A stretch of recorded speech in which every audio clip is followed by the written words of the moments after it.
Hey, Taryn. Are you there, Taryn?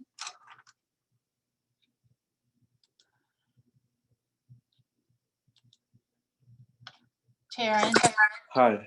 Sorry about Hi. When class starts, do you mind turning on your camera at 11:30?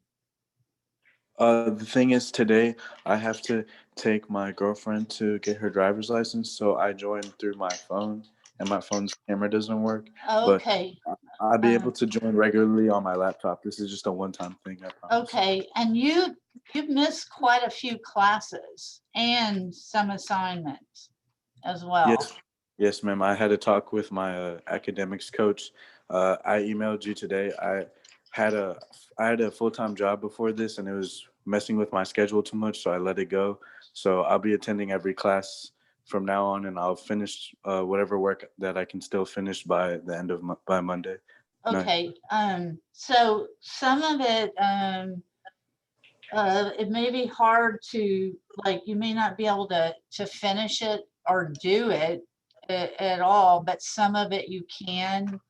So one assignment is the Meet Your Fellow Students assignment. That's a discussion board. Mhm. And let me go to our Blackboard page, and I'll tell you where the instructions for that assignment are. So just give me a second here. Are you going to be able to see because you're on your phone, are you going to be able to see the me and the stuff that I'm sharing with the class today? Yeah, I Oh, will. okay, that's good. That's good. So on our Blackboard page, and I'll just go ahead and share the screen. Sorry, I need to, let me close a few things because I was working on something else to get ready. So let me just close a couple of things here so that when I share the screen, not everything in the world is going to pop up.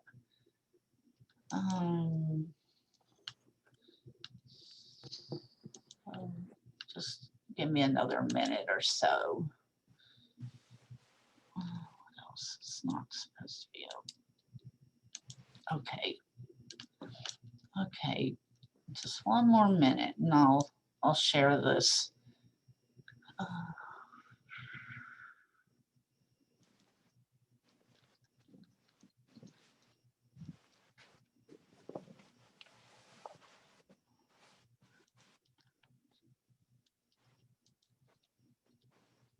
Okay, so can you see our Blackboard page here where it says start here? Yes, ma'am. Okay, so if you go to that start here page and you scroll down, there are some instructions for Meet Your Fellow Student discussion forum. And I want to make sure that you read those really carefully because there's part of it that students like disregarded for some, I don't know why, because it asks you to also answer some questions. And then the discussion forum, if you click on discussions, you'll see this Meet Your Fellow Students. And can you see where it says Meet Your Fellow Students? Yeah. Yes, and you'll click on that, and then you'll create a thread, and you'll write your autobiography. And then also included in those instructions, it asks you to respond to 3 of your fellow students. And they're also within those instructions, there are instructions on the guidelines to follow when you respond to others. So that's one thing that you have missed and you can catch up on. The second thing is, and I'll have to see if this one student comes to class today or not, But, and if not, I'll try to figure out some other way to do this assignment with you, because each student was assigned another student, and they each read each other's autobiography and then came up with a list of 10 questions that would add to that material. And then last week, I had students interview one another, and that was what was due today. So I'm gonna either have to figure out who you could interview or assign you. We'll figure it out, okay? All right, thank Yeah, I'll like try to figure out some way to get you caught up. And then, and that was due today. And then, and that's where we'll leave it as now, because today will have its all, you know, its own set of instructions and assignments. And then, and also want to make sure that on that startup page, there is the syllabus and the syllabus contract. And once you really read that syllabus, then you're gonna sign and Blackboard message me back your syllabus contract. And I have it uploaded here in 2 different versions, because some people are able to easily sign a PDF and other people aren't.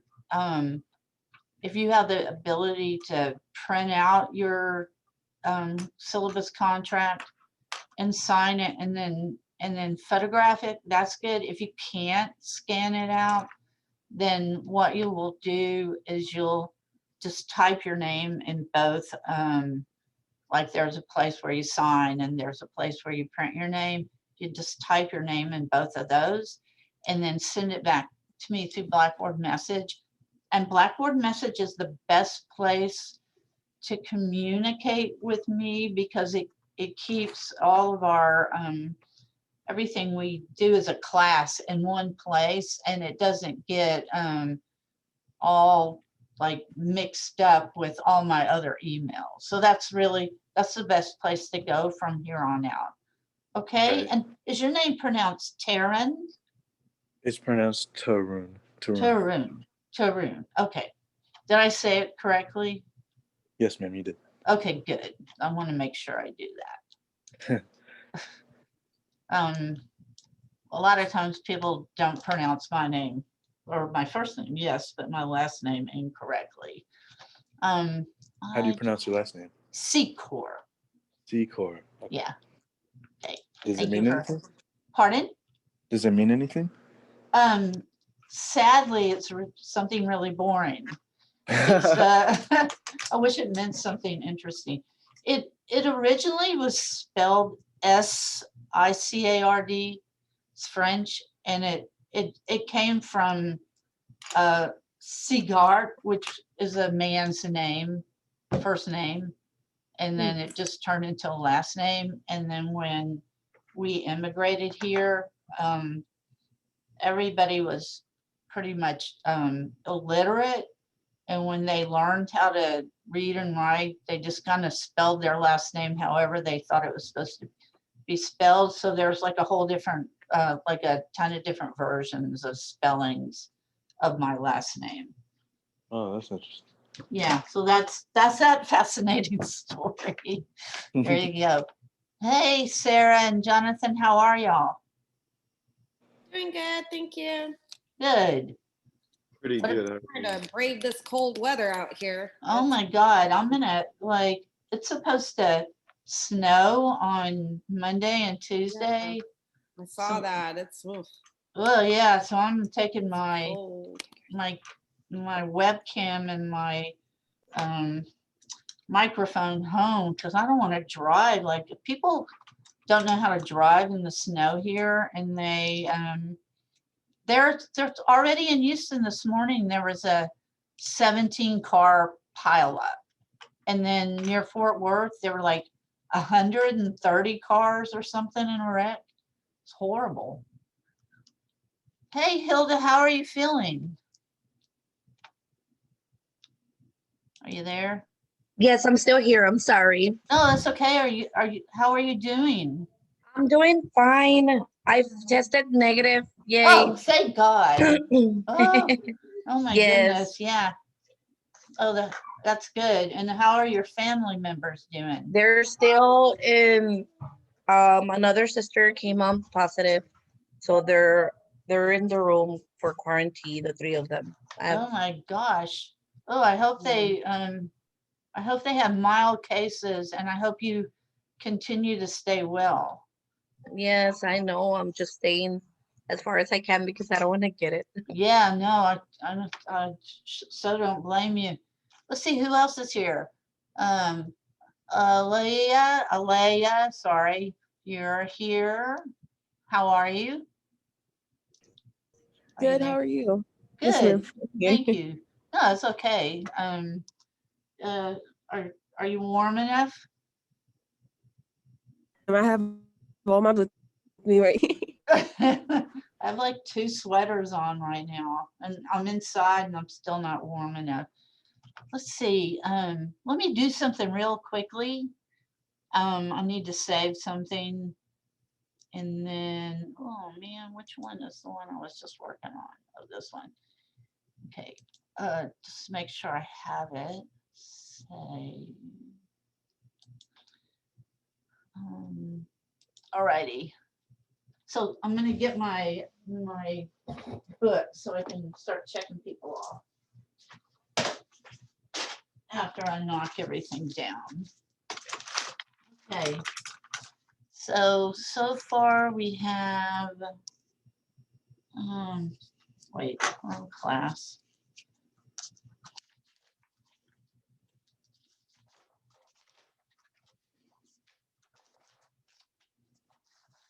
Righty. Sarah is here. Who else is here? Elizabeth's here. Is Alondra here yet? Let's see. Alea's here.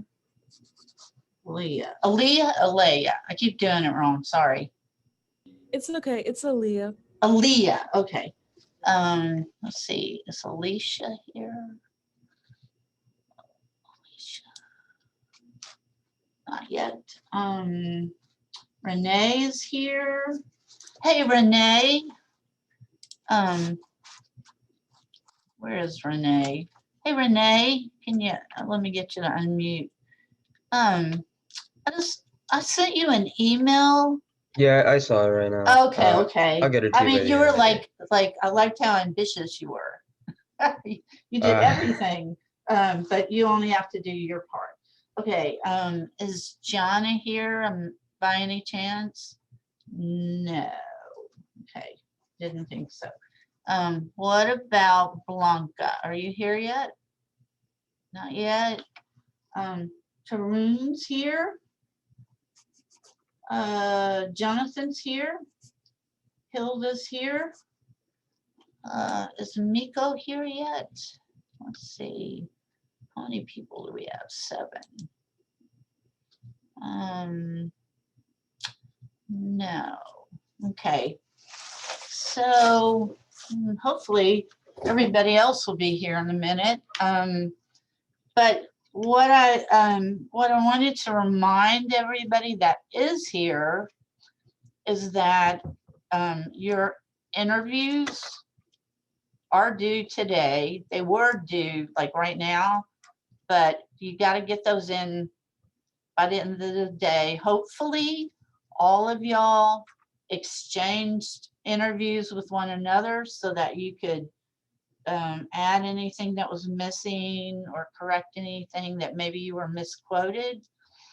And then what I'm doing is I am looking at those, and if it seems like additional information is needed, like maybe like their answer is only like a partial answer, or you could have asked another question. I'm looking at those, I'm commenting on that, and I'm asking you to get in touch with your partner And I'm not doing this to everybody, but some of y'all I am. I'm asking you if you could ask them additional information. It's not a whole lot, but some more information, just so we can get a clear understanding of what they are talking about. And I've already sent a couple of people back their interviews, and I want those revisions to be made and turned in by next class. So any questions there? Because some of the interviews are just are full of information, and then some of them it's just like there's not very much substance to them. Okay, so then the next thing I'm going to talk about is at 11:45, hopefully. I'm going to make sure I have my phone turned on just in case she's not able to log in. But the photographer named Emily Peacock is going to come talk to our class.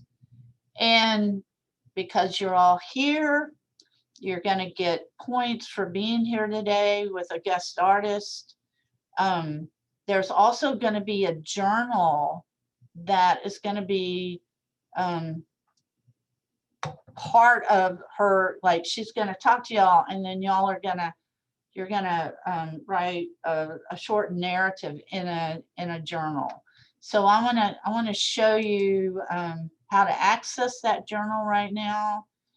And let me just open this up first, and then I'll share the screen. And I want to go over the information that you're going to talk to her about, write about in the journal, and that you need to be listening for while we're in class today. So I hope I'm doing this right.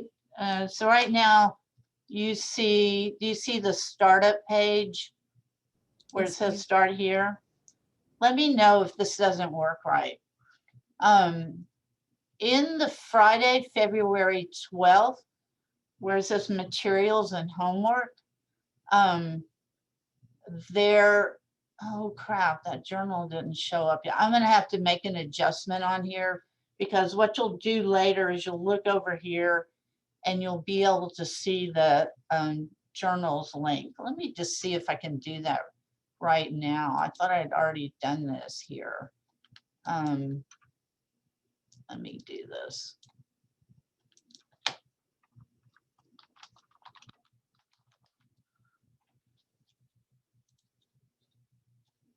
Okay. Sorry about this. I really thought I'd done this before. So you can still see this page, right?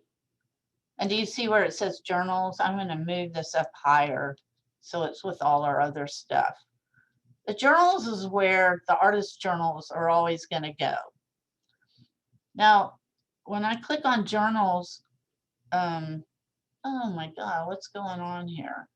I'm gonna have to like fix this while Emily's talking today, because I did all this and then all of a sudden it's not showing up. But let's go to the instructions for the journal entry. So when you write this journal, which I'll get uploaded in a little bit, you are going to type directly into the journal post.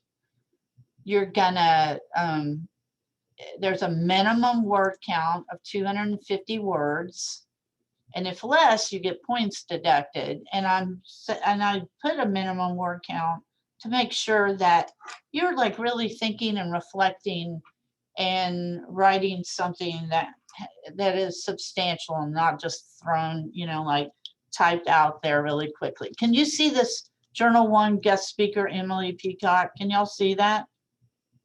Yes. Okay, good, because I never know. So then you're gonna, like, I'm the only person that's gonna read your journal. I am not gonna dictate what your opinion is. So if you dislike something, if you found something boring, blah, blah, blah, blah, blah. And if you love something, I want you to tell me this in your journal. So during Emily's discussion, she's going to talk about the trajectory of her work as an artist, and trajectory in this instance means the path that she's taken, the journey that she's taken as an artist, and how her work has changed over the years. And you're going to use descriptive details and full sentences, and then you're going to like describe that path that she's taken. And then Emily does a lot of work, she uses her family as subjects, and within those photographs, often you can tell about what her relationship is with her family and others. And so I'm going to ask you, how would you describe the way she portrays or uses her families in the photographs? And then, even though you may not want to be an artist, is there anything that Emily said today that you could apply to your own life, regardless of what you want to do when you get out of school? Then you're going to describe one of Emily's photographs and how you interpret its meaning. And I put Emily's website on there, so after she's gone and we take some time to write about this, you can link to her website, pick one of her photographs, describe it, and then tell me what you think it means. And then the last one is overall, you're just going to talk about what did you think about her work, and go into detail and describe one or two of her pieces that you had a reaction toward, whether it be good or bad. So let's see, let me see if Emily is here yet. No, but she will be soon. So does anybody, pardon me, does anybody have any questions in the meantime? No. Okay, so like if you have not sent me your interview, do so right now. I'm gonna real quickly, I'm gonna adjust that journal so that, because we're gonna, once she gets through talking, we're gonna take 30 minutes so y'all can start writing up your journal. And then after that, we're gonna do, you're gonna learn about composing photographs, and then we're gonna spend a little time taking pictures. So just a minute, and you guys send that stuff to me, and I'm gonna see what happened to my journals link that I thought I made. Oh, I know what happened to it. I was on the wrong semester when I was showing you that. Okay, let me go back to the, I'm gonna share the screen again. Sorry about this. Let me just share the screen again.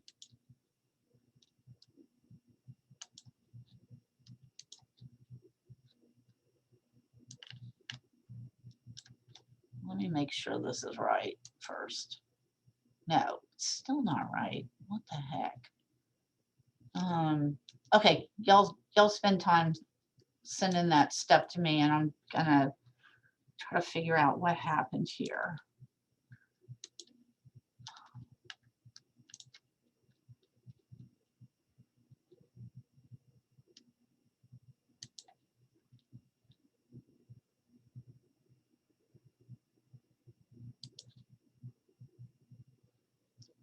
That is the weirdest thing.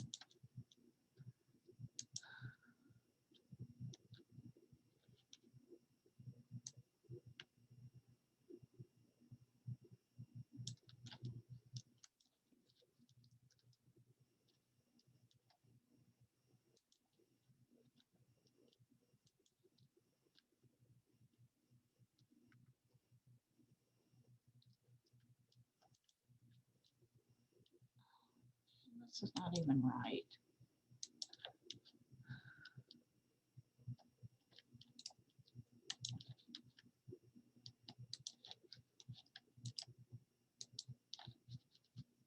Okay, I'm just gonna do this once she gets here.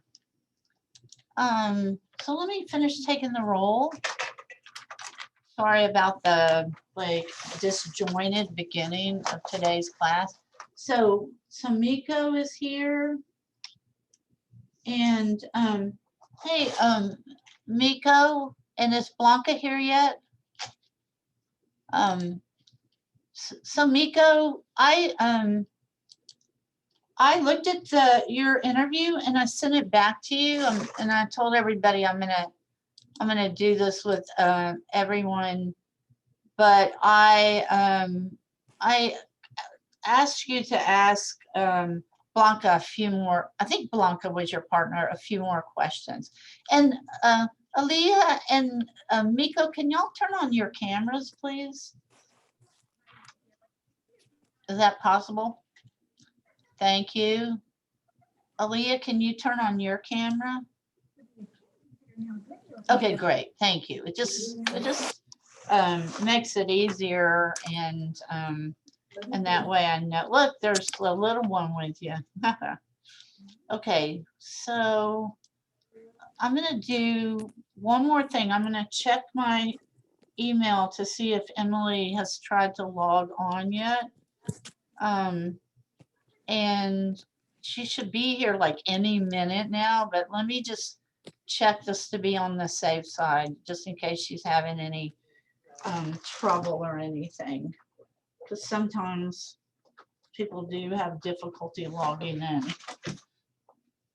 Let me make sure my phone's on too. Okay. And then if she is running late in a minute, I'm gonna start our the composition lecture that I was gonna do anyway, just so we don't waste any time. Professor, Yes. for the interview questions, I did ask more questions and then I just kind of elaborated for her answers. Did you want me to write like the extra questions I asked on the script too? Everything that you asked. Remember when we talked about when I did that little lecture on like what you should do when you do an interview, and one of the things it said is you should not be selective. You should not like heighten certain answers over others.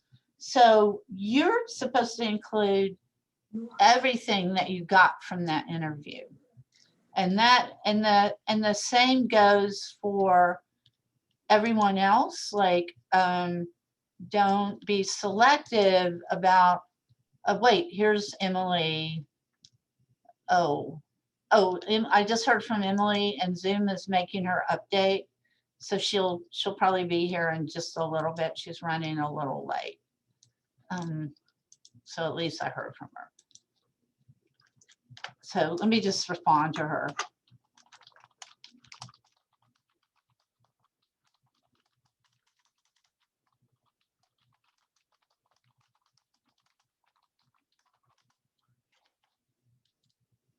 Okay. Does anybody else have any questions about the interview assignment? And if you like with your interview, everyone, if you did that, if you were just selective and just writing down some of the material, what it required is you write down all of that material, not just some of it. So what I'm going to do while we're waiting for Emily, because it might take her another minute or so, is I'm going to start in on this lecture about composition. And once she comes into the class, I'm gonna I'll revert back to her. I just don't want to sitting around twiddling our thumbs here. Oh, wait, who's here? Is there somebody else? Yay! Sorry. Emily, I'm gonna make you a co-host right now. Okay, sorry. I'm so sorry. It made me update and then it just took forever. I'm sorry. No, there's no problem at all. And I'm really happy you were here. You were here and that you still are here. I made it. Okay. So I've told everybody a little bit about you, Oh, good. and then you can tell them all the rest. Okay, great. Let me share my screen. Is that okay? Yeah, I made you a co-host. Yeah. Okay, great. Okay. Hi, everyone. How's it going? Look up- Everyone's surviving the pandemic? Yes. Yes. Fantastic. Okay, so I mainly work in photography, but I do other things as well. I make videos and I've made a film, and I do stand-up comedy from time to time. But it's not fun to do stand-up on Zoom, let me just tell you. All right, so we'll start with this image, and it's like this is a snapshot of me. I'm in the right-hand corner of the screen. And that's my family behind me. So it looks like I'm about to throw up in that photograph. So I feel like it is the best depiction of my relationship with my family, as they're just sort of looking at me like, what's happening? I'm going to start off with some images that I made during graduate school at U of H. And they're shot on film and printed in the color darkroom. And this is where I started to sort of get into my work that's more personal and documenting myself and my family. And I like to joke that this image right here is in the Museum of Fine Arts, and I get to say that my ass is literally in the Museum of Fine Arts collection. So a lot of the images have a snap at the beginning. Here they have a snapshot like quality to them, so they're shot with a flash. And I was shooting in a square format, so I was shooting with the Hasselblad, which is a medium format camera. That I just really enjoyed using. I really like to shoot film and be involved in the process of printing the images and just make all those decisions is really is fun for me. So this image. Oh, I'm yeah. sorry. I'm sorry to interrupt. Could I ask you to just tell them, because like everybody uses a digital camera now. Could you tell them what you mean by a snapshot, in case they don't know? Yes. Thank you. Yeah. So a snapshot used to be, it was considered a amateur style. So it was like some qualities were maybe poor composition, a flash that often blows out a scene. It just feels sort of haphazard and taken on the fly. Nowadays, that's everyone does snapshots. I think with their phone, really, but then it was a certain aesthetic when the 35 millimeter camera just came out. And I think it was like to signify that was not a professional photographer, that somebody was just taking a snapshot. It was an amateur photographer. So someone just photographing their family or friends. And that's one thing that I do love about photography. So it is a democratic process that everyone gets to enjoy and use. And it has been that way since it was invented. So before photography, the only people who got their portraits made were, people who had a lot of money, the upper, echelon of society, kings and queens getting their portraits painted. So I like that photography was sort of like for the everyman, and that people got to carry portraits with them after photography was invented. So I'm attracted to sort of weird, I would say maybe strange or uncommon things. And this was my nephew. He used to like pop his shoulder blades in and out. I like photographing from different angles. And this is a bathtub that someone was sitting in that there was a bath bomb in. So I thought there was this really beautiful blue water, and then the Kool-Aid, bright red.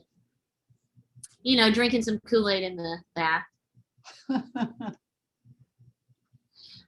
This is my mother holding my wedding dress, and it's preserved in this museum quality archival box. It's really ridiculous. But my mother, like, you know, insisted that she get my wedding dress preserved that way. And then it's sitting below the preserved fish that my dad, it's like his prized possession that's preserved and archived. Yes. This is a video that I would like to show you guys. So like I mentioned, I'm interested in stand-up comedy, so I'm also interested in translating that humor into my visual work.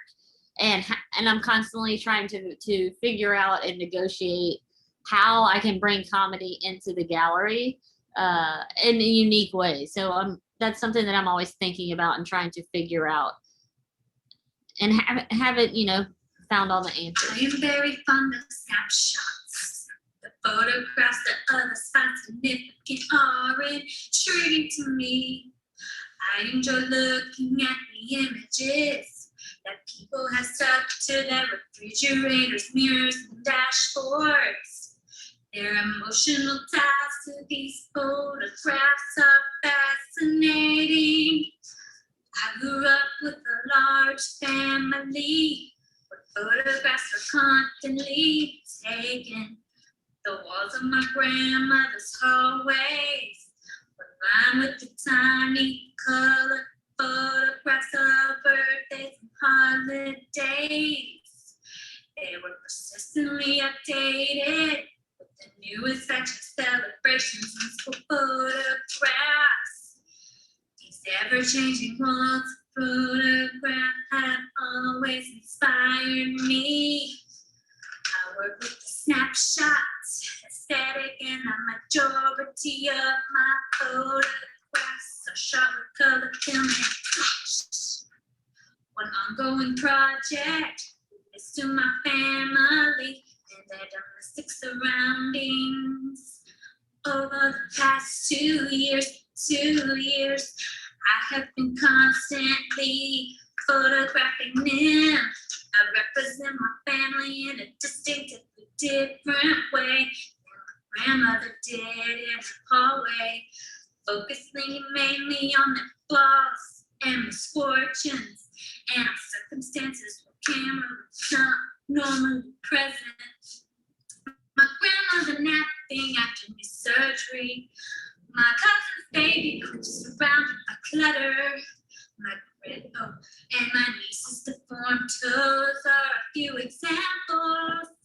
I am interested in using my family's peculiar private moments to speak to a broader human experience by using these uncomfortable moments that my family experiences. I want to remind the viewer of our shared vulnerability. All right. So that's my sister singing my artist statement, as you can see from the title. And it was just supposed to be this sort of absurd act of her singing something that is, you know, supposed to be informative, and it sort of loses its meaning as she's singing it. You're paying attention to the tune, the lack of or maybe lack of tune, or she, you know, she's not very good. She has this crinkled paper, and I like all of those things about it. Maybe a sort of DIY sort of quality.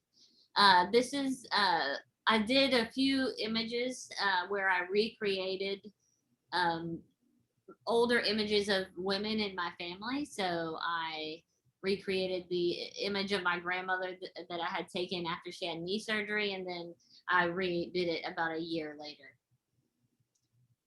So this is, so just so in case anybody's confused, you're on the left, Yes, right? I'm sorry. Yes. I'm sorry. Yes. I don't, Okay. yeah, sorry, Beth. Yes. No, you're fine. Yes, that's me on the left. Yeah, I forget. I'm much older now. Yes, And not on the right. yeah. And then this was my mother and my dog at the time, and then me on the left. So I'm heavily influenced. So this is I get sort of into recreating. I sort of dip my toe into recreating images of my own work, and then I'm going to talk a little bit about Diane Arbus as an influence on me, and then go into the next series of works that I made. So Diane Arbus was a photographer. She and her husband worked together actually as commercial photographers, but she also would go out on her own and photograph people on the streets of New York. And she was attracted to people who, didn't look normal. So this is like an image of her as a young man in curlers. So she photographed people. How she talked about them in the 60s was she considered them freaks or people on the fringes of society. But it's people that she felt comfortable interacting with and she felt like she was one of them. And she talks about how these people were sort of born with their trauma and that they experienced life from a different perspective from the day that they're born. And I like how these images always made me feel. So I recreated her images. So you see this one right here that she's holding is the one that I recreated. So it's a child with a toy hand grenade in Central Park. So it was like 30 images from her Aperture monograph. It's her most famous book that I redid images of, and I shot them with black and white film and printed them in the dark room. And anytime there was another person in an image, it was my family member. So I sort of took her work and combined it with mine, and it was this homage to her. So the series is called You, Me, and Diane. And I really like looking back on this work because it's like I got to share my favorite artist with my family and setting these things up. And it was just this really nice experience of collaborating with my family and being able to share with them these images and talk to them about her work. Because I was the photographer, I was also in the photograph. And so I had to think like she did, but I was also thinking about her subjects and how they were feeling, and then trying to communicate that to my family. And then they were also shot in all my family members' houses, and they often, gave me props to use. So I used, some of their clothing items to make it feel dated back in the 60s. That's my nephew.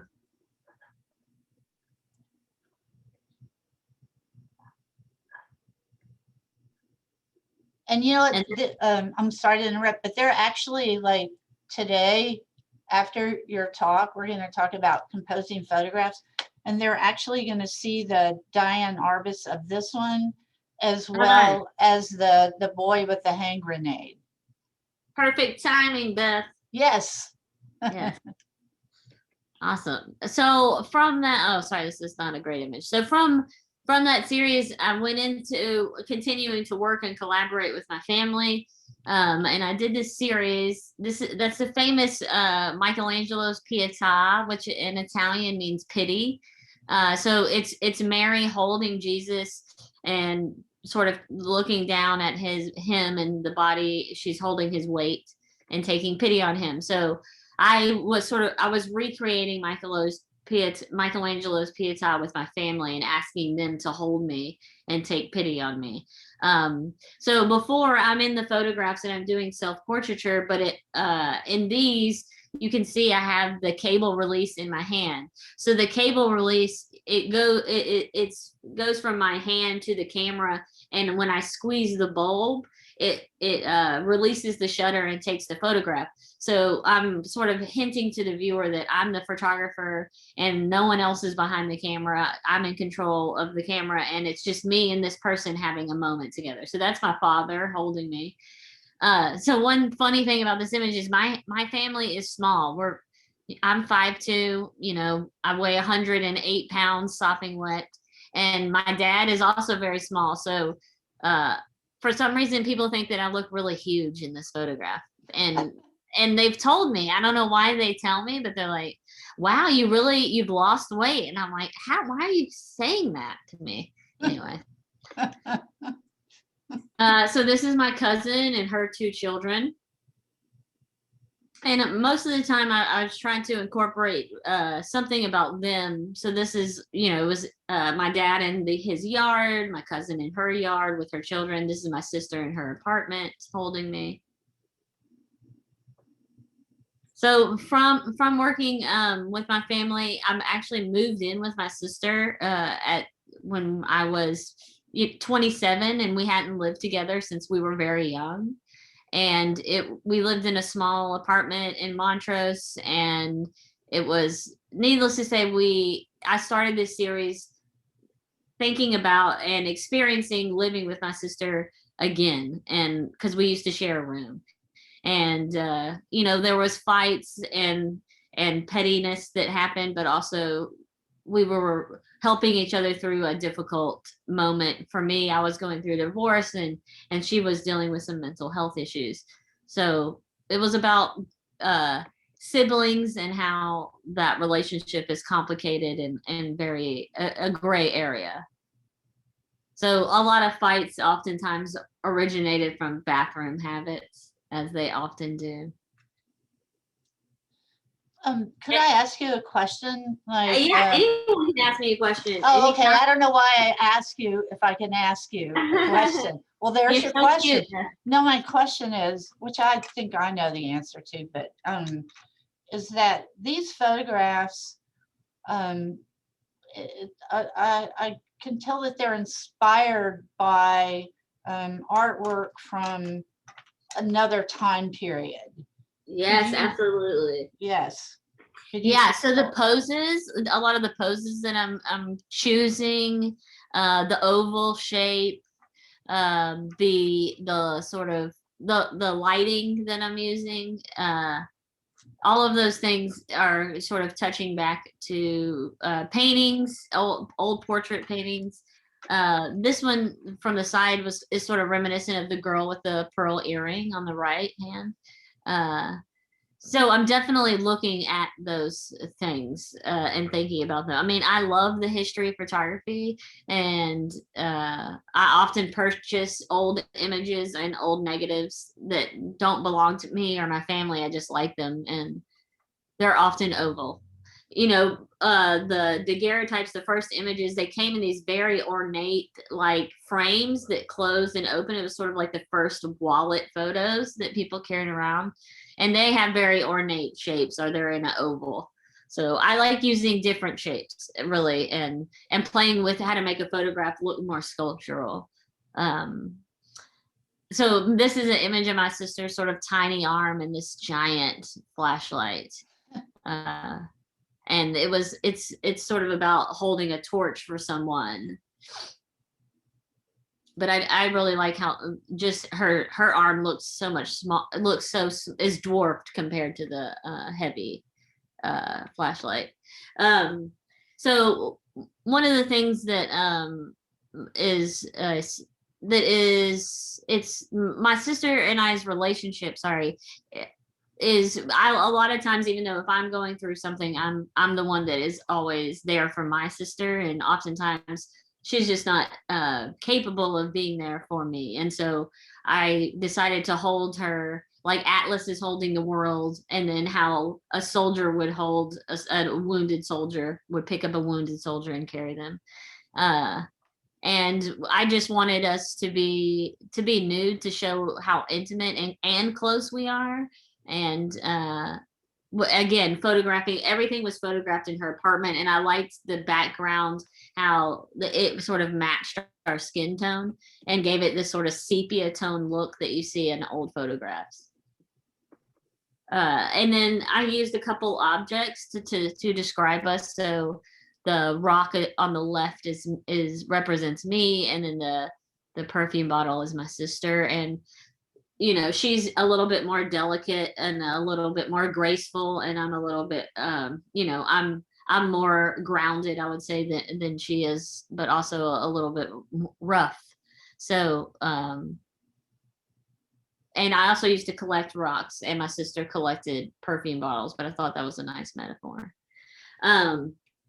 So I continue that image sort of goes into a series of still lifes that I made.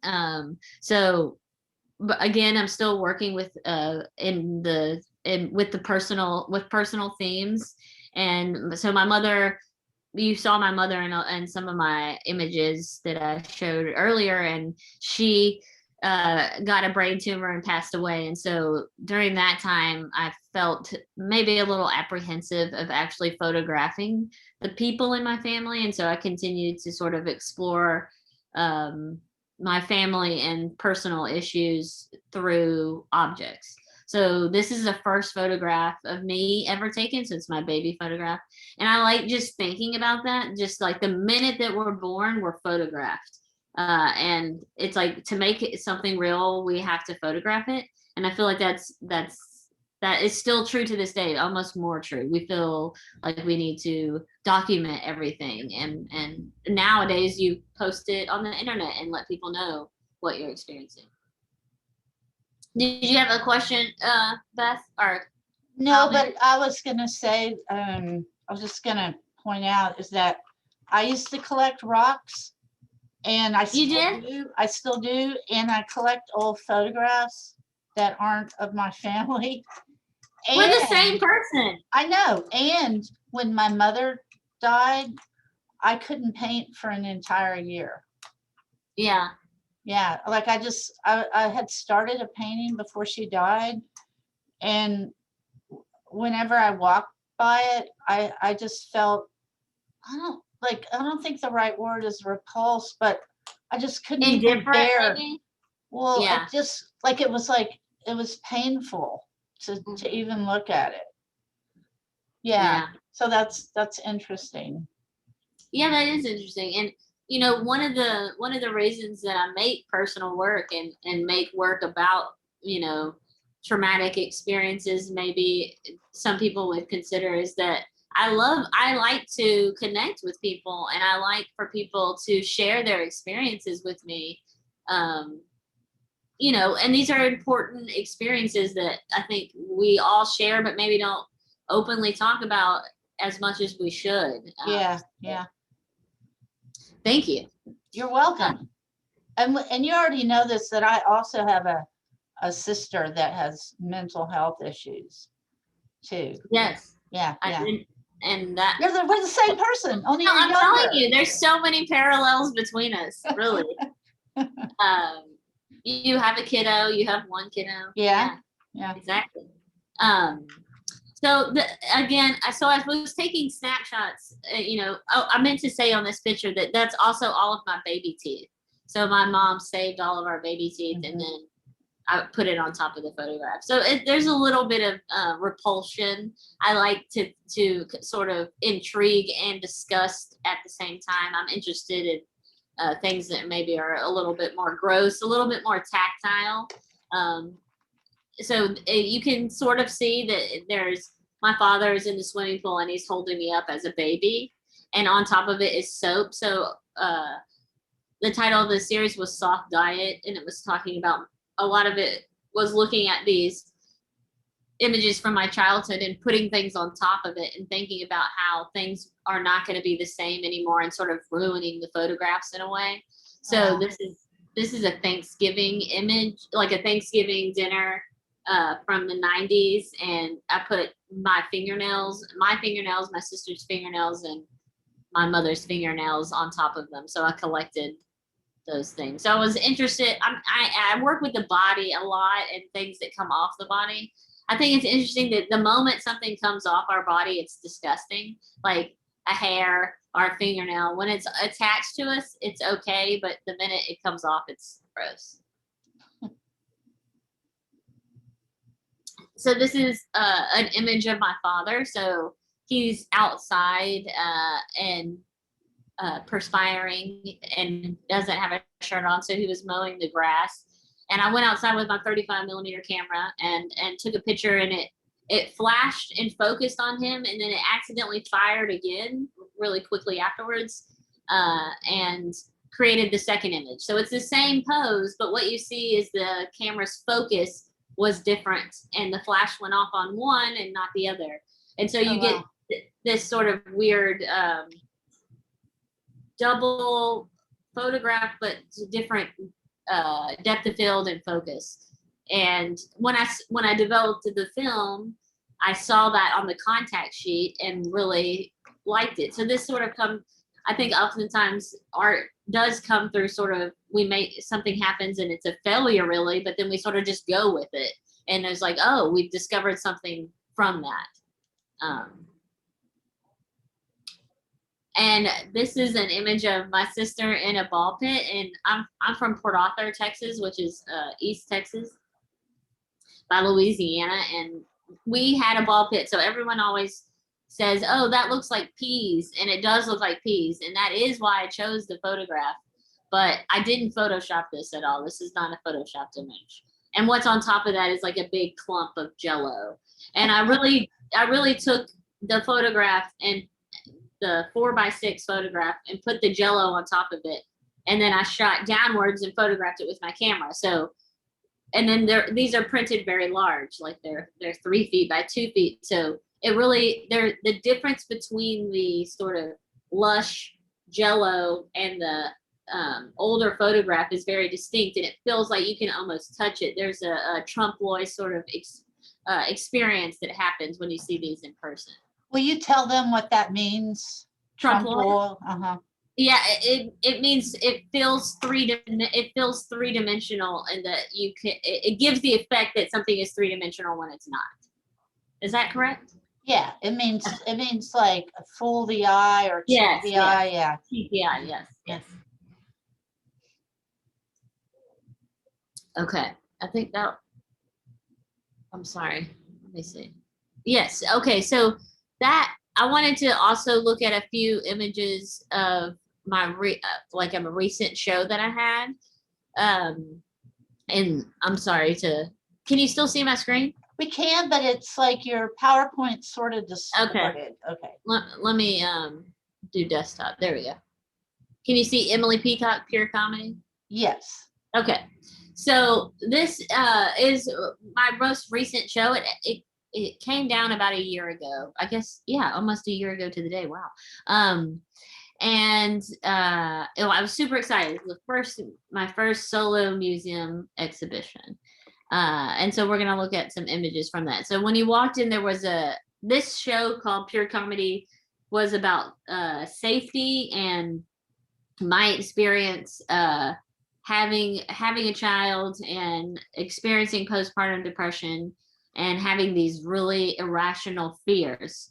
So I think postpartum depression gets a bad name for it, in that most of the time it's just a certain depression that happens after you have a child, and it rarely goes into the category of hurting anyone else, which I think we associate with. So with my work right now, I'm sort of interested in destigmatizing mental illness. So before, I think talking about death and losing your mother is again something that's not widely talked about.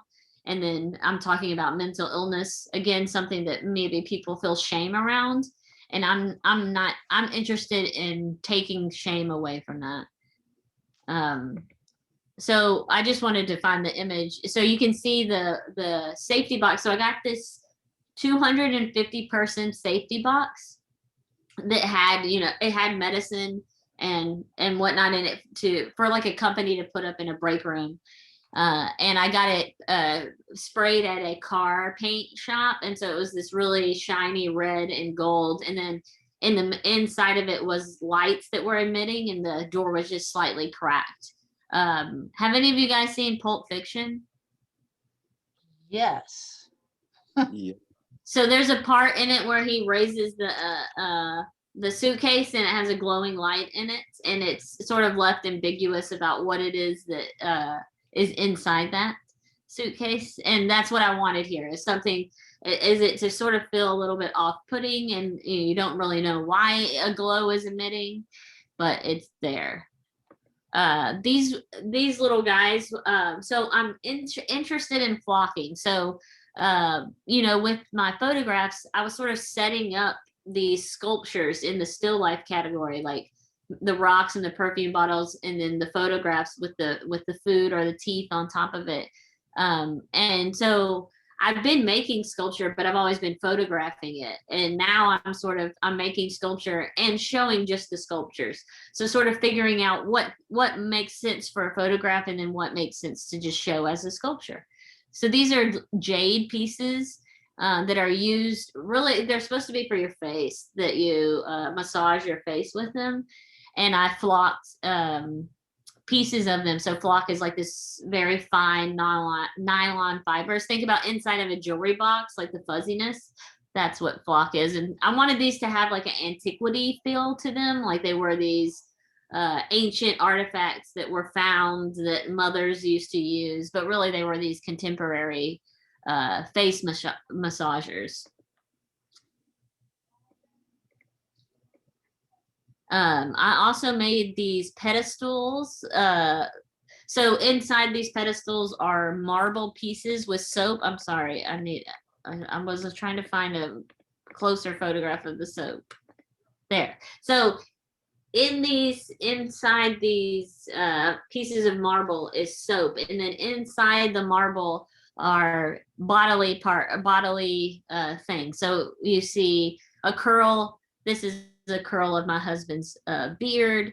This is my son's umbilical cord that dried up. And then inside here is part of his placenta that was ground up. And they're sort of floating in the soap. I also have like my mother's ashes in some of the photographs, and some of the soap. This is another image, and it's marble with soap and a nipple hair on top of it. So, you know, I'm interested in the body and showing maybe parts of the body that and talking about the body that maybe people don't want to talk about. So talking about nipple hair is maybe not something that people would normally do. And this is a video, so this is it's a rounded mirror. So I really like rounded edges, I will say, in general. And what you see is it's just a sticker of my son on the left, and then it's a tiny video that's playing in the corner that's of me plucking my nipple hair, but it's very tiny. Sorry, I'm like 12 years old and I laughed. No, I think nipple hair is funny. And I have a whole bit when I do stand up where I talk about nipple hair for like 7 minutes. So I think I'm glad it's humorous. So I did want to talk about this image for a second, because what you see inside there is my teeth. So again, I repurposed the teeth that you saw in the photograph earlier, and I've immersed it in the soap. And they feel like little like memorials or like urns of body parts that represent a sort of time period. And I just want to say that I did sell this piece, and that now someone owns all of a set of my baby teeth. And I just like thinking about that. Someone owns that. And that's the amazing part of art, really. I love that. Okay, let me go back. So some of the I'll start with this one. So this is a set of 4 photographs. So this is really one piece, and it's called Self-Healing Technology. And you know, after I had my son, I was very you know, trying all sorts of things to make myself feel better.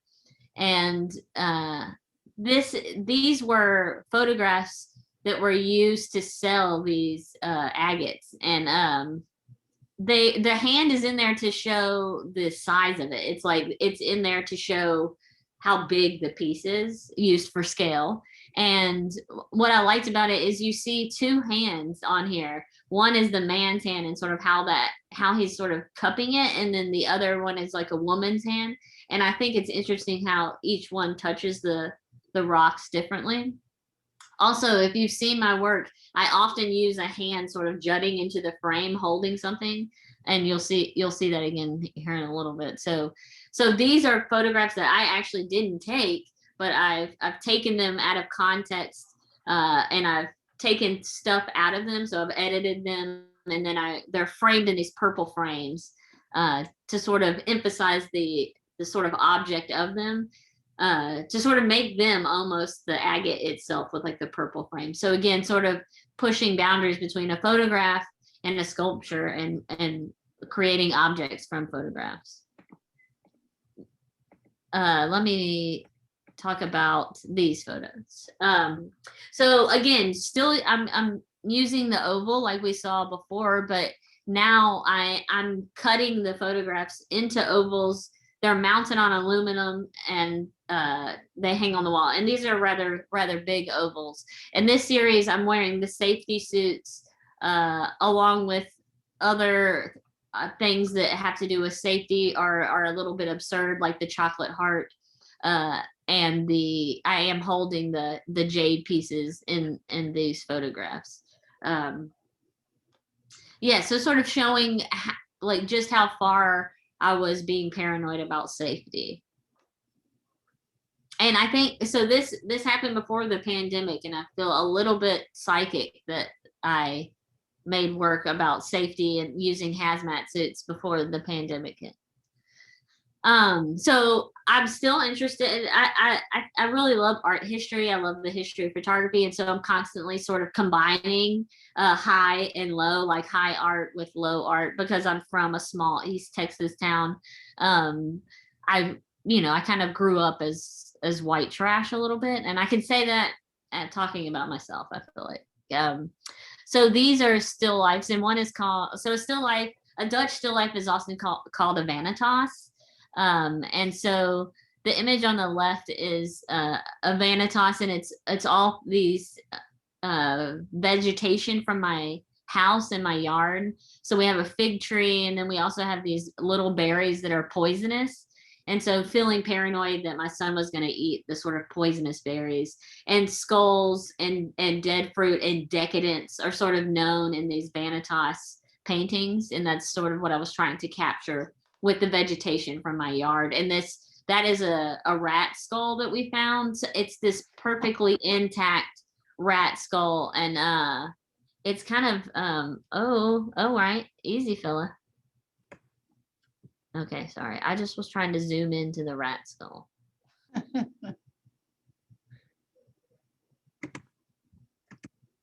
Okay, sorry. All right, we'll go on to the next thing. Let's talk about this series. So this piece I made for the museum, and they painted the wall for me. And what you're looking at is plexiglass, and a clear piece of plexiglass, a piece of silly putty that has been pushed up against the newspaper, and then another piece of the sort of turquoise plexiglass. So it's a piece of silly putty smushed in between two pieces of plexi. Nice. And they're different shapes and different sizes, and they're all every time I saw the word mom or mother in the newspaper, I made an impression of it on the silly putty. So it's from articles, from comics, word searches. Anytime I saw the word obituaries, anytime I saw the word mother, I would press it on there. And that's something I used to do as a kid with silly putty. Mm-hmm. And for me, it was about sort of the repetition of seeing the word mom, and that everyone has a mother, and that it's something that I'm constantly confronted with, and constantly sort of, I get upset when I, hear people talk about their mothers, and I don't have my mother here, and I've become a mother. So the struggle of those sort of things. This is my dog Waffles. Hey, Waffle. Ooh, Waffle. Okay. And it did this really nice sort of reflection on the ground too.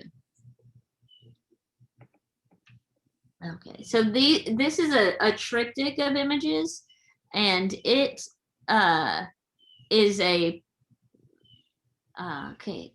Sorry. Oh, too far. Go back. It's only one or the other, so we'll Yeah, just leave.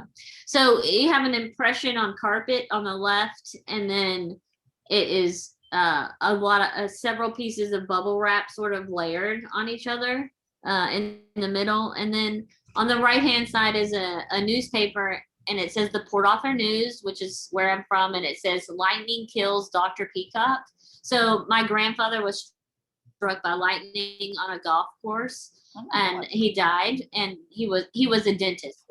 That's why they called him doctor.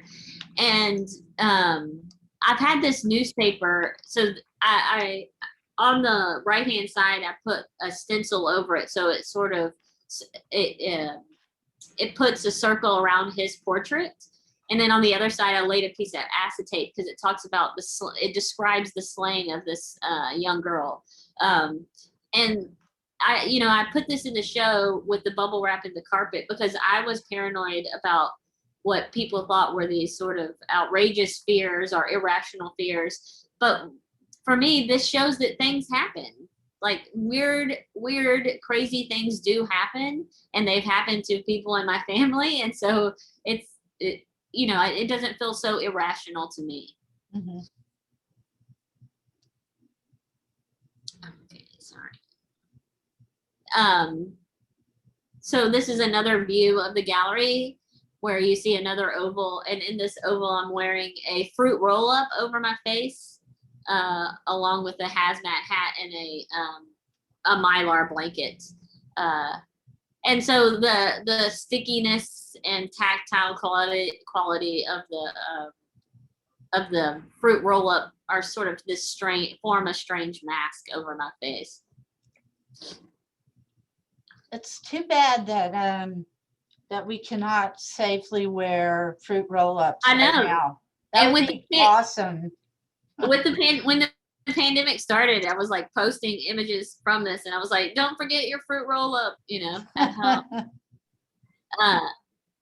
So these are just gallery views. So I will say, in general, I like a rather kind of a sparse show. I like pieces to have room to breathe, and I think because I combine, photography with video with sculpture, there needs to be a certain flow within the exhibition that it doesn't feel overcrowded or like a crazy group show. Emily, where was that? This is at the Art Museum of Southeast Texas, so in Beaumont. Oh, perfect. Yes. So I was double excited to show there because it is close to where I'm from, and my family, like my aunts and my grandmother, got to come to the opening, and it was like my third grade teacher came to the opening, so that was really special for me. Oh, that's great. Yes. Okay. I wanted to show you a few things that I'm working on now. So, so here is what you're looking at is like a wolf hand, like a fake sort of costume hand, and it's holding a popsicle, and then sort of coated on the top of the popsicle is bugs. It's just like a collection of bugs that I got. I just collect, different things, and I again, arm jutting into the frame, and I liked the colors and the stickiness and sort of grossness of it because kids are gross. They will drop a popsicle on the ground and then pick it up and eat it. And so I'm definitely making work thinking about messes and little boys. Also during the pandemic, I've always been interested in domestic situations and everyday things. So I'm looking at everyday sort of trash or things that pile up that that you consistently see around your house. So these are different lids together. I'm interested. I'm trying to negotiate and figure out like adding a border to the photograph. So I like taking things that are sort of cheesy or not thought of as like high art and making them into high art. And this is, I'm sorry, it's so small. I'll end with this one. So this one, how long has it been? I wanna It make is, sure I'm- it is 12:30, and then after you end with Okay. this one, we can, like, people can hopefully ask you Ask some questions. questions. Yeah. Yeah. So this image was made specifically for, I was invited to be a part of a traveling show that was called the Yellow Rose Project. And it was about the 100-year, the centennial celebration of the amendment for women to vote. So it was over 100 women artists that made work about that. So I was thinking about, for this piece, man, I'm really realizing how many arms I have going into frames, but was thinking about marble and these big monuments that are about historical events, and how those things are usually giant and very masculine, if not about a man, then of a man. And so I was sort of thinking about like a woman and a ritual and using marble that's a little bit more delicate.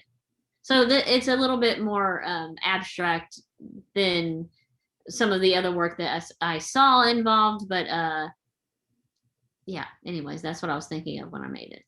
Cool. Awesome. So I can stop sharing.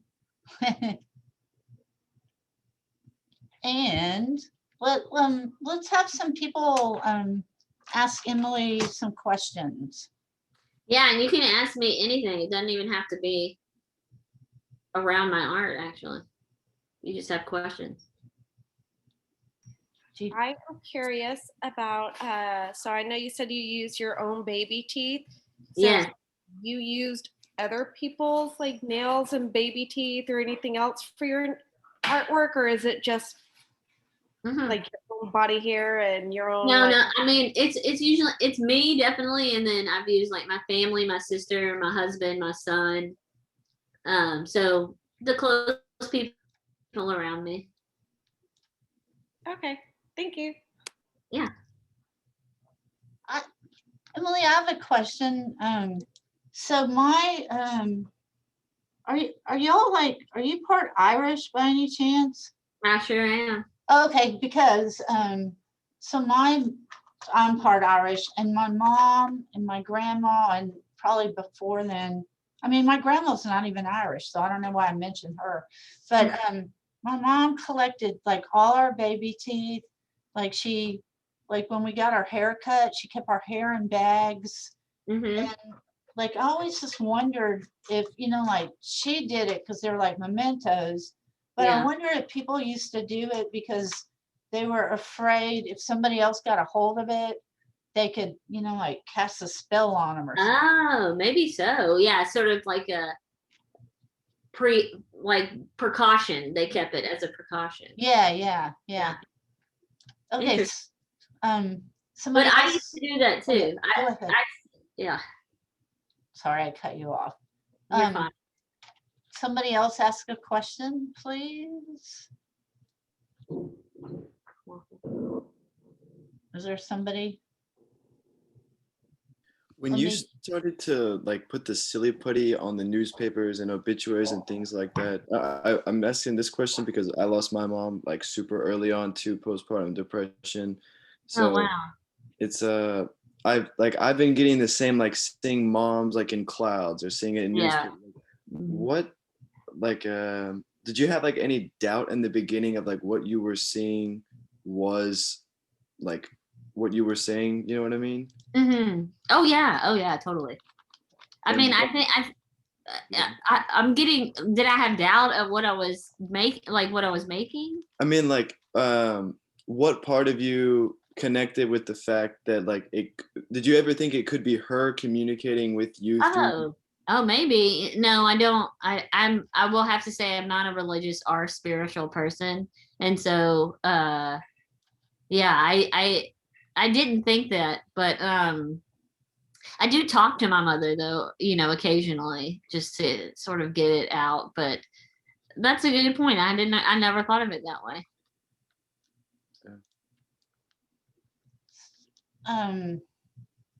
I like Jonathan or Emily. I don't know about either one of y'all, but because both of my parents passed away, And lately I've been having like every night a dream about them. Do y'all ever dream about your parents? All the time. Yeah, yeah. And I always feel like, so I have a friend that's Palestinian, and in her culture, she told me that if you dream about somebody that died, you should walk away because they might take you with them. And whenever I dream about my parents, this is weird. Like, I feel like not that they're going to take me, but that they're trying to tell me something. They're trying to communicate with me. Yeah. Yeah. I definitely had dreams about my mother, especially right after she passed away. They were more nightmares though. Like she had embodied something else. Like they weren't pleasant. I have a question. So did you ever do artwork? Did you ever attempt to make artwork that wasn't related to you and your family? Like, did you ever go through a period where you're like, oh, maybe I should try something different? Or yeah. So when you did that, like what sort of work were you making at that time? Do you remember? And when was that? Was that when you were in college or prior to that, or? No, I often stray from making artwork about my family quite often, but most of the time I just don't show it. Oh, I just okay. don't show that work because maybe it's just for fun or it's just for me. I'm sure I will show some work that I've made that's not family related at some point, but I feel like I always have several projects happening at one time that I'm doing, and it's some of the more documentary style. I'll say that the other part of me, it wants to be like a straight photographer that just goes out and captures things like on the street. So that's the other side of me, is just like sort of finding scenes out in the world that already exist. Oh, cool. That's like the other side of me. Yeah. Does anybody else have any other questions? Everyone's so quiet. Not a single question. That's okay. That's okay. Nothing. Thank you for even listening. Thank you, Emily. It's because I explained things so well. That's it. I have no questions. That's so it. Yeah. So can everybody unmute and give Emily a round of applause? Oh, thank you guys. You're very, very kind. Yay. Very kind. Thank you. I'm so happy you did this, Emily. Yes, Thank and you very again, much. I'm sorry for being late. I apologize. Oh, no, don't worry. Okay. Does somebody have a question, or was somebody just saying thank you? Probably thank you. Oh, it's me saying thank you. Oh, thank you. Yeah. Are you going to continue class? Yes, we have class until 2:15. Okay. It's a really long Zoom class. And I hope, Emily, I see you and your lovely family in the future. I'm so sick of not seeing people. I know, same here. You guys are so lucky to have Beth as a teacher. She's grade A, man. This woman right here, she's amazing. I paid Emily to say that. Yeah, definitely. All right. Okay, well, you guys have a great day, and thanks for having me. And it was lovely to share my art with you guys. Thank you, Emily. Appreciate it. Bye-bye. Yes. Bye. Okay, so I did actually create the journals. I just hadn't clicked on show the link. So I'm gonna first of all, I'm gonna say something before I take you to the journal. But I love that Emily started her presentation with the most horrifying picture of somebody with a giant bruise on their butt. That was awesome. I totally love that. I was like kind of horrified. Okay, so let me open up Blackboard, and then I'm going to show you where the journal link is.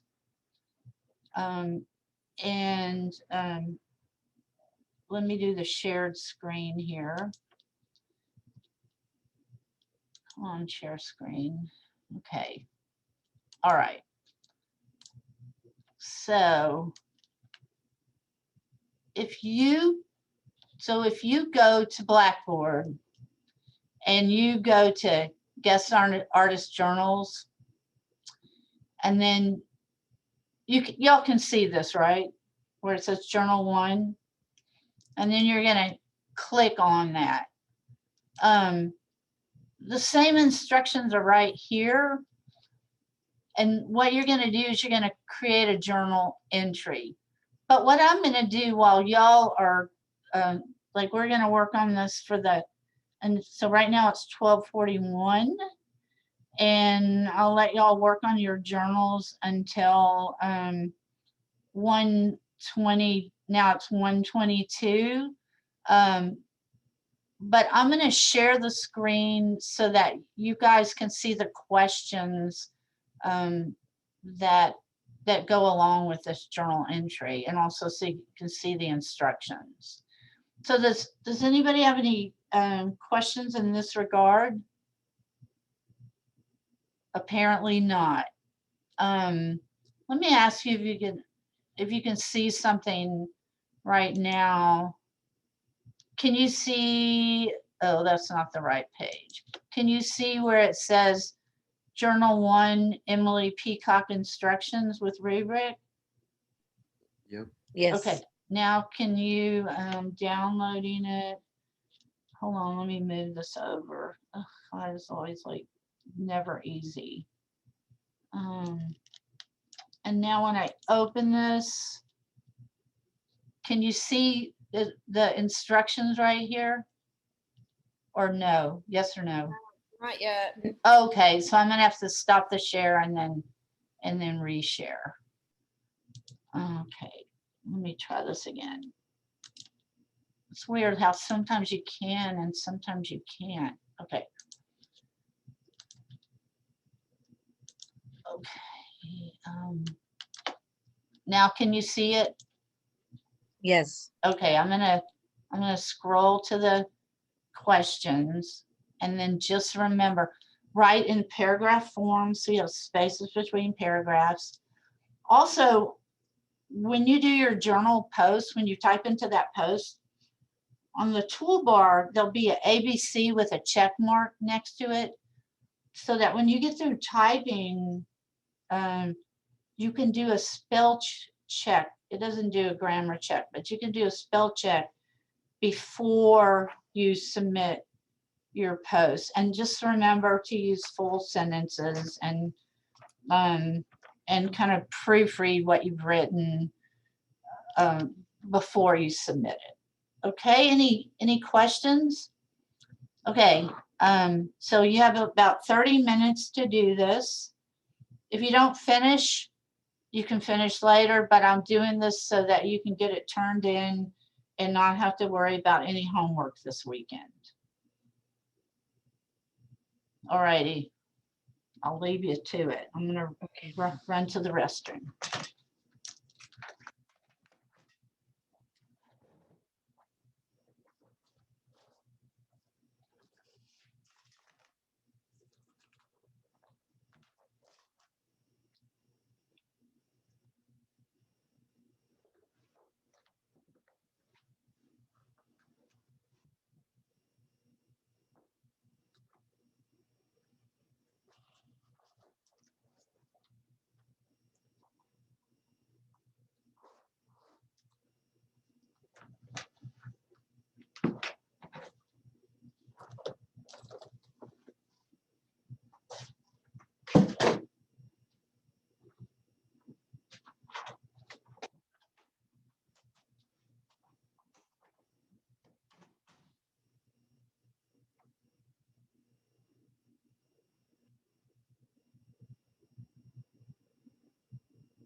Oh, he disappeared.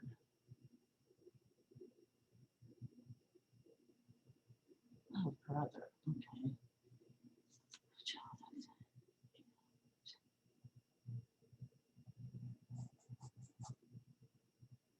Almost.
Oops, sorry.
You're on mute.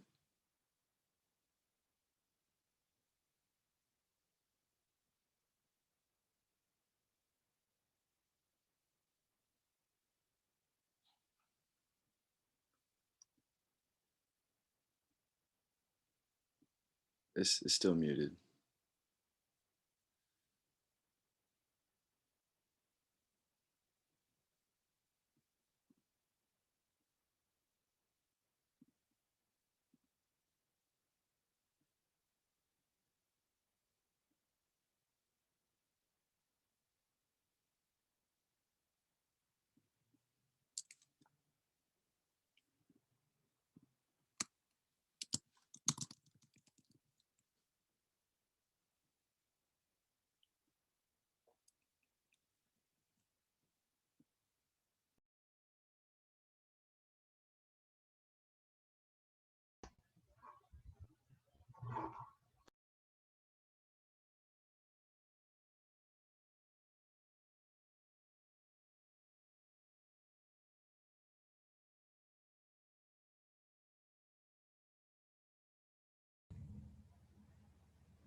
Oh, sorry about that. None of you could hear me, right?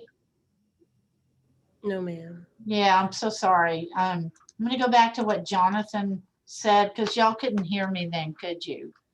When Jonathan asked a question about does your journal have to be in the order of the questions asked? No, it can be a narrative just as long as it contains all those questions. And I'm so sorry about that. I've been talking like for a year and I was on mute the whole time. Okay, so let me go back to what I was saying.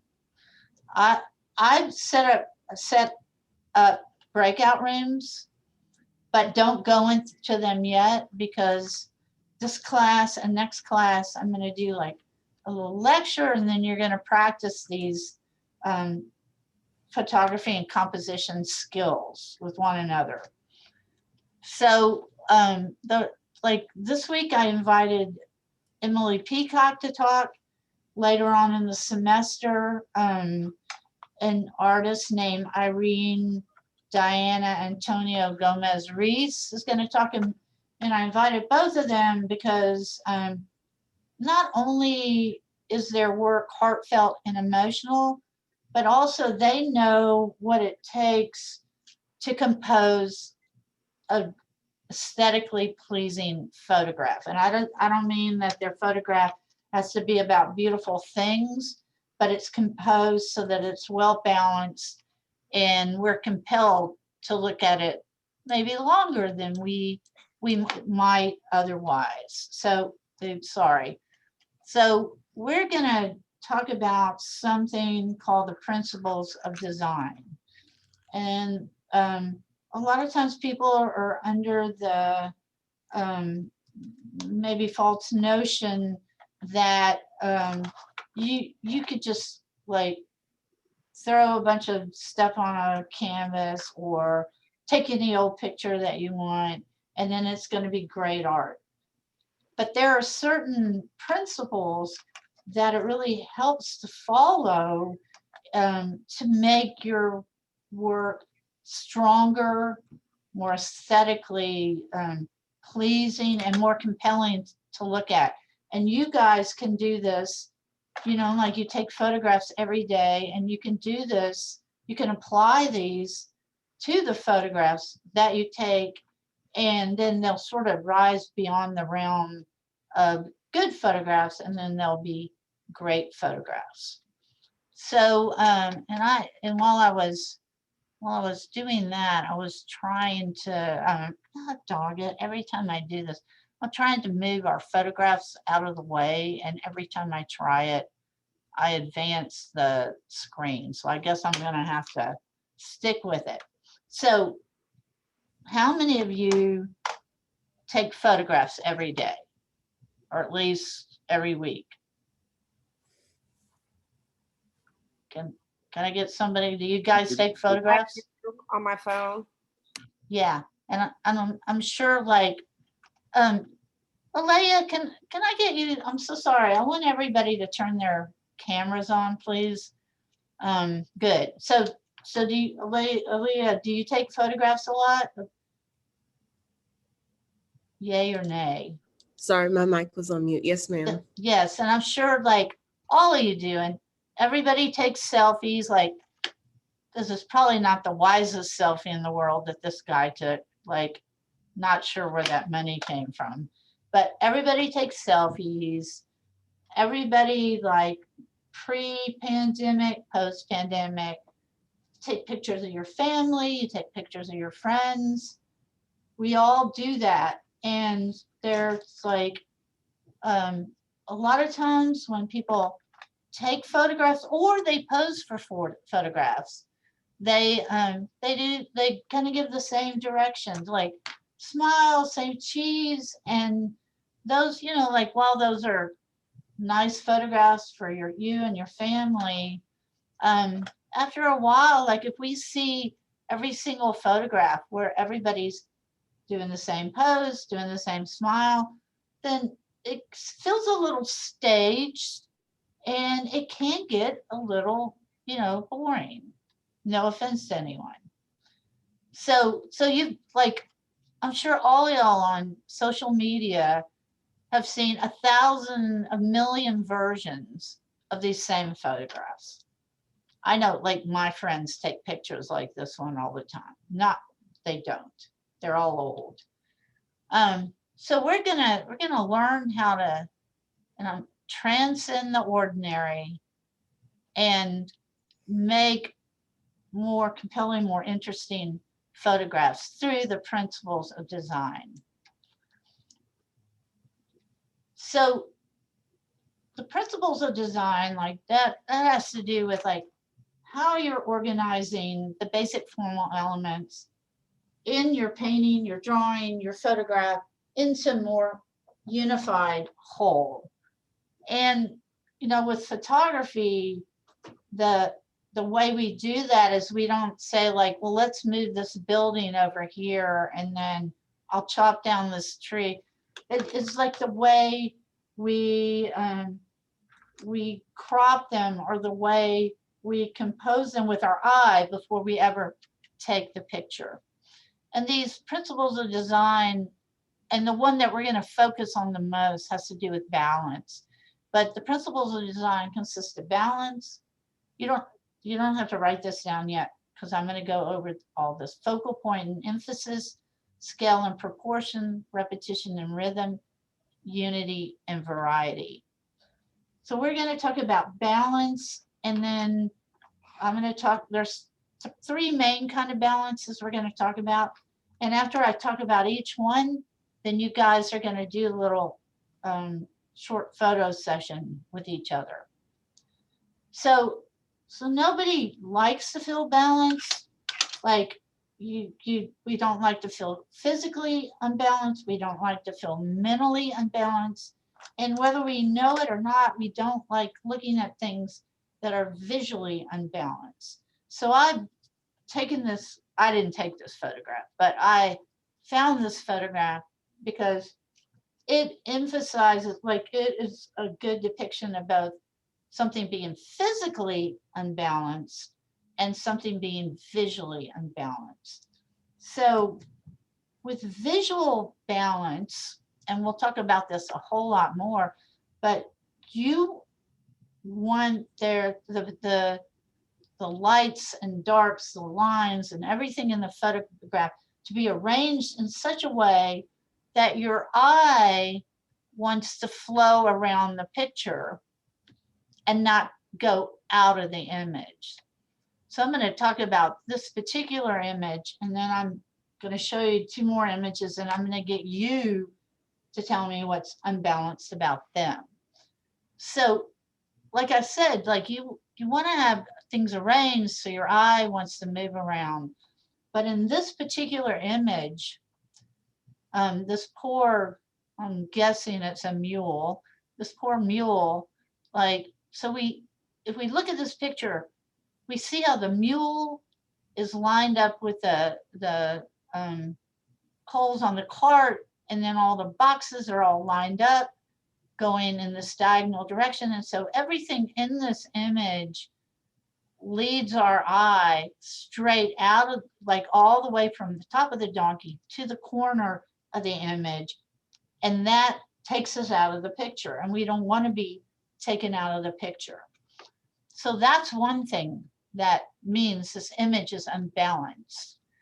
Something else that helps to maintain balance is if you have an even distribution of something like, let's say, a color or lights or darks or certain kind of lines, and we'll go into more of those later. So in this one, I'm going to just call on somebody randomly. I'm going to call on, let's see, who am I going to call on? I'm going to call on Elizabeth. I'm going to ask you, if you're thinking in terms of light colored things and dark colored things, where are the majority of light colored things in this image? In the stacks. What side of the image? The right side of the image. Right side of the image. So we have lots and lots of light things over here. And then in this other side of the image, we have darks and medium tones. So what I'm going to ask everyone to do, I want you to squint your eyes and look at this picture. And when you squint your eyes and look at this picture, what stands out the most for you? And I'm going to ask Hilda that. So squint your eyes.